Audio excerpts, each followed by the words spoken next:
आज के इस वीडियो में हम लोग क्लास 10th का जो भी स्टूडेंट 18 फरवरी को विज्ञान को परीक्षा देने वाले हैं, प्रथम पाली या फिर द्वितीय पाली में किसी भी पाली में एग्जामिनेशन हो, आज हम लोग सीनियर सेकेंडरी यानी सीनियर स्कूल एग्जामिनेशन के लिए हम लोग साइंस का यानी विज्ञान का वायरल ऑब्जेक्टिव करने जा रहे हैं। इसमें आप लोग को ऐसे ऑब्जेक्टिव को लिया गया है जिससे आप लोग को 10 से 20 ऑब्जेक्टिव सेम टू सेम पूछ दिया जाएगा एग्जामिनेशन में। जैसे मैथमेटिक्स का क्लास लिया था तो सेम टू सेम भी ऑब्जेक्टिव लड़ा, उसी तरीके से इसमें भी से लड़ेगा। तो आप लोग वीडियो को अंत तक देखें। वीडियो पसंद आए तो वीडियो को लाइक शेयर और चैनल को सब्सक्राइब जरूर कीजिए। और एक जरूरी सूचना कि आप लोग कल कोचिंग नहीं लिए थे, सुबह 8:30 में ही सभी फायदा उठा लिए थे, तो आप लोग नहीं लिए तो पछता रहे होंगे। तो सबसे पहले आप लोग टेलीग्राम में जुड़ जाना और इस चैनल को सब्सक्राइब कर लेना, वरना बहुत पछताओगे बाद में, ठीक है ना। क्वेश्चन पूछा जा रहा है कि प्रकाश के परावर्तन के कितने नियमों की संख्या है, ठीक है ना। तरीके पहला क्वेश्चन पूछा जा रहा है कि प्रकाश के परावर्तन के नियमों की संख्या कितनी है, ठीक है ना। तो राइट आंसर हमारा बी हो जाएंगे, 2 है। परावर्तन भी हो चाहे अपवर्तन हो, दोनों का नियमों की संख्या 2 है। दूसरा बोला जा रहा है कि प्रकाश का वेग सबसे अधिक होता है, ठीक है ना। तो ये होता है हमारा निर्वात में, ठीक है। तो ऑप्शन डी बिल्कुल सही है। आगे बढ़ते हैं तो 3 नंबर बोला जा रहा है कि प्रकाश का वर्ण विक्षेपण किस उपकरण से संभव होता है। तो 3 का राइट आंसर हमारा सी हो जाएंगे, प्रिज्म से।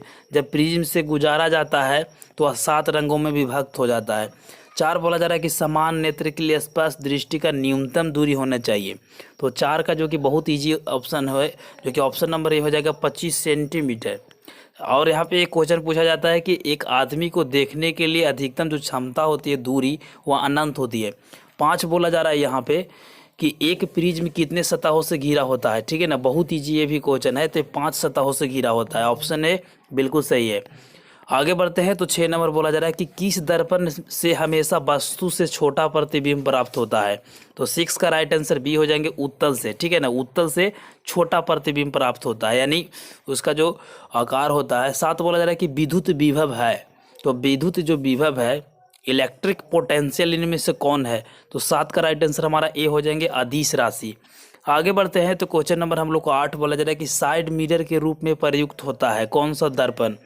तो 8 का बहुत ईजी क्वेश्चन है, उत्तल दर्पण को प्रयोग किया जाता है। तो 8 का राइट आंसर हमारा ए हो जाएंगे। आगे बढ़ते हैं तो हम लोग को 9 नंबर बोला जा रहा है कि जब प्रकाश की किरणें हवा से कांच में प्रवेश करती है वह किरण मुड़ जाती है किस दिशा की ओर। तो 9 का राइट आंसर हमारा बी हो जाएंगे, अभिलंब से निकट। आगे बढ़ते हैं तो 10 नंबर पूछा जा रहा है कि चुंबकीय क्षेत्र का एसआई मात्रक होता है। तो 10 का राइट आंसर ऑप्शन ए हो जाएंगे, टेस्ला। आगे बढ़ते हैं तो 11 नंबर बोला जा रहा है कि समांतर क्रम में प्रसार क्रम में जुड़े 2 प्रतिरोध हो जिनमें से एक प्रतिरोध R1 है, दूसरा R2 है। तो समतुल प्रतिरोध R बराबर होगा, ठीक है ना। तो 11 का राइट आंसर हमारा क्या हो जाएंगे, सी हो जाएंगे, R1 क्रॉस R2 बटा R1 plus R2। Option number सी बिल्कुल सही है। आगे बढ़ते हैं तो 12 नंबर क्या पूछा जा रहा है। 12 नंबर बोला जा रहा है कि जूल बटा कुलॉम J/C कहा जाता है। जूल बटा कुलॉम किसको कहा जाता है। तो ये हो जाएंगे 12 के राइट आंसर ऑप्शन नंबर क्या हो जाएंगे, ऑप्शन हमारा हो जाएंगे ए, बोल्ट को, ठीक है ना। बोल्ट को क्या कहा जाता है, जूल बटा कुलॉम। आगे बढ़ते हैं तो 13 नंबर पूछा जा रहा है कि दूरदृष्टि दोष वाले नेत्र को साफ साफ देख सकते हैं। तो जिसको भी दूरदृष्टि दोष हो जाएगा वह दूर की वस्तु को साफ साफ देखेगा, ठीक है। तो ऑप्शन नंबर बी बिल्कुल सही है। आगे बढ़ते हैं तो हमारा 14 नंबर पूछा जा रहा है कि हमारे घरों में जो विद्युत आपूर्ति की जाती है वह होता है कितना दृष्टि का, ठीक है, या फिर कितना धारा का। तो 14 का राइट आंसर ऑप्शन नंबर हमारा सी हो जाएंगे, 220 वोल्ट का प्रत्यावर्ती धारा होता है, ठीक है। आगे बढ़ते हैं तो हम लोग को 15 नंबर पूछा जा रहा है कि लघुपथन के समय विद्युत धारा का मान क्या होता है। तो ये लघुपथन जब होता है तो उसका बहुत अधिक हो जाता है उसका मान, ठीक है ना, उसका यानी वोल्टेज। आगे बढ़ते हैं तो 16 नंबर बोला जा रहा है कि बिजली सुचालक है। तो बिजली है किसका सुचालक है। तो 16 का right answer option number D हो जाएंगे, ग्रेफाइट का। आगे बढ़ते हैं तो हम लोग को 17 नंबर तो पता नहीं लग रहा है, बट 17 नंबर का आंसर लिख लीजिए। 17 का राइट आंसर बी हो जाएगा, क्या हो जाएगा, 7 से अधिक। 7 से अधिक हो जाएंगे। अब इसको बाद में हम लोग देखेंगे क्या क्वेश्चन था उसको। यहाँ पे भी 18 नंबर को देखते हैं तो निम्नलिखित में से कौन विजातीय यौगिक है। तो विजातीय यौगिक को बोला जा रहा है। तो यहाँ पे क्या हो जाएंगे, राइट आंसर की बात किया जाए तो हम लोग क्या हो जाएंगे, 18 की right answer option number D हो जाएंगे, ठीक है ना। 18 है या फिर 19 से पता नहीं लग रहा है, बट 18 का राइट आंसर हमारा क्या हो जाएंगे, ऑप्शन नंबर हमारा डी हो जाएंगे। आगे बढ़ते हैं तो क्वेश्चन नंबर 19 बोला जा रहा है कि बेकिंग सोडा का रासायनिक सूत्र क्या होता है। देखिए बलर है क्वेश्चन, बट आंसर को केवल लिख लीजिए। 19 नंबर का राइट हो जाएंगे NaHCO3। देखिए स्क्रीन पर लिख देता हूँ, NaHCO3 होता है बेकिंग सोडा का रासायनिक सूत्र, यानी उसका फार्मूला। आगे बढ़ते हैं तो यहाँ से देखिए क्वेश्चन कुछ क्लियर है कि निम्नलिखित में से किससे हाइड्रोकार्बन में हाइड्रोकार्बन परमाणुओं के बीच आबंध होता है, ठीक है ना, एक दूसरे के बीच आबंध जो होता है किस में होता है। तो 20 का राइट आंसर ऑप्शन नंबर हमारा सी हो जाएंगे, C3H4 में। आगे बढ़ते हैं तो क्वेश्चन नंबर 20 बोला जा रहा है, 20 तो हो ही गया। 21 को देखिए 20 हुआ कि नहीं हुआ, एक बार देख लीजिए। हाँ 20 हो गया। 21 को देखिए, CnH2n+2 किसका समान सूत्र होता है। तो बहुत ईजी ये भी क्वेश्चन है। इसका राइट आंसर की बात किया जाए तो एल्केन हो जाएगा।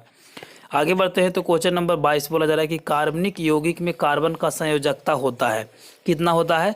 तो 22 का right answer option number C हो जाएंगे, 4। चलिए आगे बढ़ते हैं तो 23 नंबर बोला जा रहा है कि अम्ल राज्य में HCl और HNO3 का अनुपात होता है।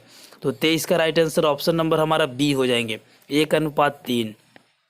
24 बोला जा रहा है कि हमारा शरीर pH मान किस सीमा से ही तरीके से कार्य करता है, ठीक है ना, किस सीमा में ही सही कार्य करता है, यहाँ पे ये चीज़ होनी चाहिए। तो 24 का राइट आंसर ऑप्शन नंबर हमारा सी हो जाएंगे, 7.0 से लेके 7.8 यहाँ पे pH मान होता है, ठीक है, हमारा शरीर का जो pH मान होता है, बॉडी का रेंज। 25 बोला जा रहा है कि कौन सी अधातु कमरे के ताप पर द्रव अवस्था में पाई जाती है। बहुत ईजी क्वेश्चन है। 25 का राइट आंसर ब्रोमीन हो जाएगा। आगे बढ़ते हैं तो क्वेश्चन नंबर 26 बोला जा रहा है कि एसिटिलिहाइड का आइपक नेम क्या होगा, ठीक है। तो 26 का राइट आंसर ऑप्शन बी हो जाएंगे, एथेनेल। ऑप्शन नंबर बी बिल्कुल सही है। 27 नंबर क्वेश्चन बोला जा रहा है कि निम्नलिखित में से कौन सी गैस धातुओं को बेल्डिंग के लिए प्रयुक्त किया जाता है। तो देखते हैं कि एक लोहा को दूसरे लोहा से जोड़ता है तो बेल्डिंग किया जाता है, तो उसमें से कौन सी गैस धातु होती है। तो 27 का राइट आंसर की बात किया जाए तो सी हो जाएगा, एथाइन। आगे बढ़ते हैं तो क्वेश्चन नंबर हम लोग को 28 बोला जा रहा है कि निम्नलिखित में से किस वैज्ञानिक ने नियंत्रक का नियम किसने दिया था। तो 28 का राइट आंसर ऑप्शन सी हो जाएंगे, डोबरेनर, ठीक है ना, डोबरेनर। आगे बढ़ते हैं तो 29 नंबर बोला जा रहा है कि मेडविल की आवर्त सारणी में आवर्तों की संख्या कितनी है। तो 29 का राइट आंसर हमारा ए हो जाएंगे, 7। और आगे बढ़ते हैं तो क्वेश्चन नंबर हम लोग को 30 बोला जा रहा है कि कोयला तथा पेट्रोलियम है किस प्रकार का ईंधन है। तो एक जीवाश्म ईंधन है, ठीक है ना। आगे बढ़ते हैं तो 31 नंबर बोला जा रहा है कि निम्नलिखित में से कौन प्राकृतिक संसाधन है। तो 31 का राइट आंसर डी हो जाएंगे, इनमें से सभी, जल भी, वायु, मृदा, ये सभी है जो कि प्राकृतिक संसाधन है, सभी को पता है। 32 नंबर को देखिए कि कैल्शियम की परमाणु संख्या कितनी होती है। तो 32 नंबर की राइट आंसर की बात किया जाए तो 20 हो जाएगा। आगे बढ़ते हैं तो क्वेश्चन नंबर 33 बोला जा रहा है कि स्वपोषी पोषण के लिए आवश्यक है। देखिए सभी, CO2 यानी कार्बन डाइऑक्साइड भी, क्लोरोफिल भी, सूरज का प्रकाश भी, यानी इनमें से सभी। आगे बढ़ते हैं तो 34 नंबर बोला जा रहा है कि निम्नलिखित में से कौन एक अपघटक है। तो 34 का right answer option number C हो जाएंगे, शैवाल। शैवाल क्या है, एक अपघटक है। आगे बढ़ते हैं तो 35 नंबर बोला जा रहा है कि एक लिंगी पुष्प का उदाहरण है। तो 35 नंबर की बात की जाए तो ऑप्शन नंबर ए हो जाएंगे, पपीता। आगे बढ़ते हैं तो 36 नंबर बोला जा रहा है कि मेंडल ने अपने प्रयोग में किस पौधे का चयन किया था। तो सबको पता है, ये भी बहुत ईजी क्वेश्चन है, मटर का, ठीक है ना, यानी पी मतलब होता है मटर, ठीक है। 37 नंबर को देखिए तो जीव किस प्रकार द्वारा अपनी संख्या में वृद्धि करता है। तो 37 नंबर की बात किया जाए तो ऑप्शन नंबर हमारा हो जाएंगे बी, जनन के रूप में वृद्धि करता है। अब देखिए कुछ क्वेश्चन छूट भी सकते हैं। अब यहाँ पे देखिए कि कौन सा रक्त समूह सभी समूहों को रक्त को करता है, ठीक है। तो 40 का राइट, 39 की बात, सॉरी यहाँ पे 39 नंबर शायद छूटा है। हाँ 39, 37 के बाद देखिए 39 है ही नहीं, 37 के बाद देखिए डायरेक्ट यहाँ पे 40 नंबर है। तो 40 को ही देखिए क्या कीजिएगा। 40 देखिए कि कौन सा रक्त समूह सभी समूहों से रक्त ले सकता है, ठीक है ना। कौन सा रक्त समूह ही सभी को, जैसे कहने का मतलब है कि एक यहाँ पे आदमी है, एक यहाँ पे बहुत सारा आदमी है, तो ये आदमी कौन सा ब्लड का होना चाहिए जो सभी का ब्लड ले सकता है। मान लेते इसका ब्लड कम गया तो किसी भी आदमी से ब्लड ले सकता है, तो कौन सा ग्रुप का होनी चाहिए। तो 40 नंबर का राइट आंसर की बात किया जाए तो ऑप्शन नंबर बी हो जाएंगे, ओ ग्रुप का। आगे बढ़ते हैं तो 41 नंबर बोला है कि मेंडल का प्रथम नियम क्या है। तो मेंडल का जो प्रथम नियम है वह पृथक्करण का नियम है। तो क्या हो जाएंगे 41 नंबर का क्या हो जाएंगे बी हो जाएंगे। आगे नंबर 42 की बात किया जाए तो पूछा जा रहा है कि निम्नलिखित में से कौन पुनरोधी भक्ता का उदाहरण है। तो 42 नंबर का राइट आंसर ऑप्शन नंबर क्या हो जाएंगे हमारा ए हो जाएंगे अमीबा। आगे बढ़ते हैं तो देखिए 42 के बाद डायरेक्ट 45 आ गया तो क्या कीजिएगा अभी देखना पड़ेगा। 45 बोला जा रहा है कि मास्टर ग्रंथि किसे कहा जाता है। तो मास्टर ग्रंथि वो पिट्यूटरी ग्रंथि को शायद बोला जाता है। तो 45 नंबर का राइट आंसर की बात किया जाए तो ऑप्शन नंबर बी हो जाएंगे पिट्यूटरी ग्रंथि ही होगा। ठीक है 46 नंबर को देखिए तो पादप हार्मोन का उदाहरण है। ठीक है तो 46 नंबर का राइट आंसर ऑप्शन नंबर हमारा क्या हो जाएंगे ए ऑक्सीजन ऑक्सीन। ठीक है ऑक्सीजन नहीं ऑक्सीन। 47 नंबर को देखिए कि निम्न में से कौन सा एंजाइम लार में पाया जाता है। तो 47 का right answer option number B हो जाएगा टाइलिन। आगे बढ़ते हैं तो 48 नंबर बोला जा रहा है कि निम्नलिखित में से कौन सा प्रभावी गुण है, कौन सा है जो कि प्रभावी गुण है। तो 48 नंबर का right answer option number A हो जाएगा लंबा। आगे बढ़ते हैं तो 49 नंबर बोला जा रहा है कि लेंस का सूत्र है। तो लेंस का जो सूत्र कौन सा है। तो 49 नंबर का राइट आंसर हो जाएंगे सी 1/v - 1/u बराबर 1/f। ये होता है फार्मूला। ठीक है ना लेंस का। आगे बढ़ते हैं तो यहाँ पे 50 नंबर बोला जा रहा है कि द्वि अवतल लेंस को कहा जाता है। तो 50 नंबर की राइट आंसर ऑप्शन डी हो जाएंगे इनमें से सभी अभिसारी अपसारी दोनों प्रकार के लेंस। चलिए देखिए और भी मेरे पास बहुत सारे लेंस है। देखिए उत्तल लेंस की क्षमता क्या होता है। तो सबको पता है कि उत्तल लेंस की क्या होता है। मतलब ये तो फटाफट बहुत सारे स्टूडेंट को पता होता है पॉजिटिव नेगेटिव या फिर शून्य। प्रकाश के अपवर्तन के कितने नियम होते हैं। तो 2 नियम ही होते हैं। तो देखिए लेकिन अब हम लोग जानते हैं कि अगर आप लोग को देखिए बनाना तो आप लोग को 40 को ही है। अगर सब्जेक्टिव और ऑब्जेक्टिव का आंसर और क्वेश्चन दोनों डाउनलोड करना चाहते हैं तो चलिए अब मैं बताता हूँ उसको फॉलो करिएगा। आपको गूगल में आ जाइए सब्जेक्टिव को भी पढ़ना जरूरी है। जिस तरीके से ऑब्जेक्टिव इंपॉर्टेंट है 50% अंक देंगे उसी तरह से सब्जेक्टिव भी आपको 50% अंक अर्जित करवाएगा। तो सबसे पहले गूगल में आइए और लिखिए बिहार BSEB। जैसे मैं लिख रहा हूँ वैसे ही लिखिए। तो बिहार BSEB और डॉट लिखकर सी दीजिएगा थोड़ा सा स्पेस देगा COM ऐसे लिखिएगा। जैसे मैं लिखा हूँ ना कि बिहार लिखिए उसके बाद BSEB लिखकर डॉट लिखकर थोड़ा सा स्पेस देकर कॉम लिखिए। इस तरीक़ा से जैसे ही आप लोग लिखकर सर्च करोगे कुछ इस तरीक़ा से सर्च होकर आएंगे। उसके बाद देखिए 2 नंबर पर आपको दिखाई दे रहे होंगे कि बिहार लिखा हुआ है हिंदी में और BSEB इंग्लिश में लिखा हुआ है। इसको ध्यान से देखिएगा और जैसे ही आपको दिखाई दे इस पर क्लिक कर देना है। जैसे मैंने इस वाले पे क्लिक किया इसी तरीक़ा से लिखिए तभी ये काम करेगा, वरना दूसरा वेबसाइट पे चले जाइएगा तो बाद में पछताइएगा। तो जैसे कि यहाँ पे आप लोग देख सकते हैं कि यहाँ पे हम लोग आ गए हैं। उसके बाद फिर से नीचे आपको स्क्रॉल करके आना है। तो यहाँ पे देखिए मैट्रिक परीक्षा साइंस सब्जेक्टिव और ऑब्जेक्टिव बिहार BSEB.com इस पर क्लिक करो। जैसे ही क्लिक करिएगा ऐड आएगा तो इसको बंद कर दीजिएगा है ना।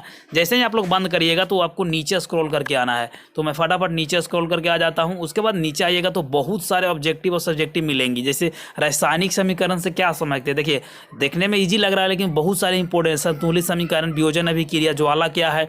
इस तरीके से बहुत सारे सब्जेक्टिव दिए गए हैं। और ऑब्जेक्टिव भी लेना चाहते हैं तो नीचे भी एक पोस्ट मिलेगा। जैसे कि यहाँ पे देखिए कि science subjective crash course part 1। तो इस पर क्लिक करके आप लोग इसमें से ऑब्जेक्टिव सब्जेक्टिव सब कुछ ले सकते हैं। तो समय बहुत ही कम है तो इस प्रकार से आइए विजिट कीजिए और फटाफट इसका फ़ायदा उठाइए। देखिए बहुत सारे ऑब्जेक्टिव है। लेंस के मुख फोकस की संख्या कितना होता है। तो 2 होता है। तो इस तरीके से पूरा यहाँ पे मिल जाए। रक्त क्या है, कुत्ता का, इस तरीके से आइए और फ़ायदा उठाइए है ना। तो और बहुत सारे ऑब्जेक्टिव सब्जेक्टिव है तो आइए नीचे इसका फ़ायदा उठाइए। समय बहुत ही कम बच रहा है और भी बहुत सारे वीडियो मिलेंगी तो इस चैनल को सब्सक्राइब जरूर कर लीजिए। ठीक है मिलते एक नई वीडियो में, तब तक ले जय हिंद वंदे मातरम।